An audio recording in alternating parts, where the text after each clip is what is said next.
Hi there, my name is John Stevens, pastor of Zion Lutheran Church in Oregon City, Oregon, and we're part of the ELCA, and welcome to Dollar Store Children's Sermons, where we take a look at the lectionary text, time to an item from the Dollar Tree.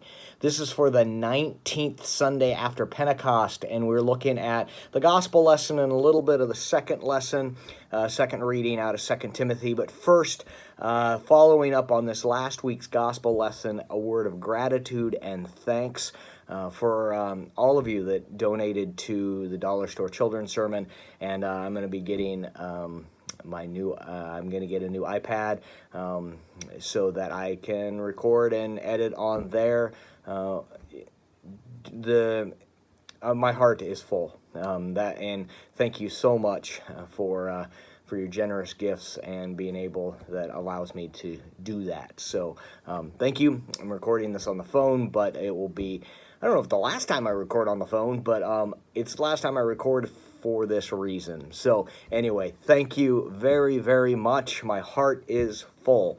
So the gospel lesson and the second reading, it's all about persistence. There's so many ways, so many things. I don't want to go into the children's sermon to say, God says, keep praying, and it's like a genie bottle where you rub it and magic happens. And we can, this idea that, when we look at this, we can almost sound like a faith healer that says when some things don't happen because if things don't happen, it's because you didn't have enough faith. Or you didn't pray hard enough. And we got people in our congregation. I've got some wonderful faith-filled people that if they got what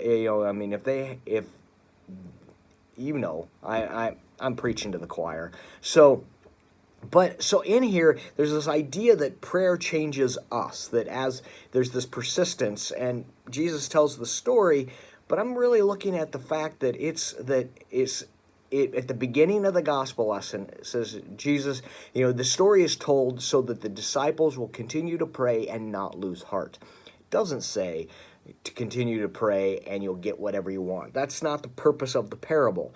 And so I'm looking at persistence, about continually doing something, and about working towards getting to the goal or to the end. And that sometimes that is hard, and we're called to do it continually. And so a couple of the things I'm looking at, picking up a workbook. In the Dollar Tree, they've got an educational section, and there's workbooks where it can have 11, 12, 13, 14 pages. Sometimes they try to make them fun. Sometimes it's math problems. Maybe a deck of flashcards, memorizing the alphabet.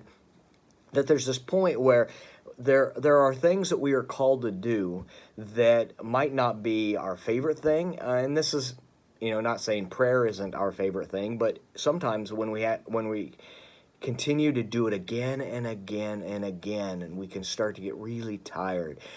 So another item that I was thinking about using was some crepe paper and make it a finish line for a race. Maybe having the kids not run. I'm not suggesting that. Maybe walk fastly down the center aisle of the church, or to talk about it, depending on where you're at and where you're using this. But this idea of persistence, of doing the things again and again, and about how in that we are changed. And I really like this idea that when I pray, it's not necessarily the thing I'm praying for that gets changed, but my heart also gets changed. So, that's the direction I'm going on. This idea of persistence, about doing this again and again and again, and knowing God hears me, and then not to lose heart, because that gets difficult as well. And that's more of an adult direction, but the idea of that we're to do something again and again. Maybe we can talk about cleaning our room, something like that, where when we're doing this and it's not something we're particularly overjoyed to do, but in the end, when you stop and you look and you go, I'm kind of glad I did that, and then to have a conversation with our God. So anyway, that's the direction I'm going. I'm hoping this can be a springboard for your own thinking around your children's sermon. And as always, thanks for stopping by, and I hope you have a fantastic week.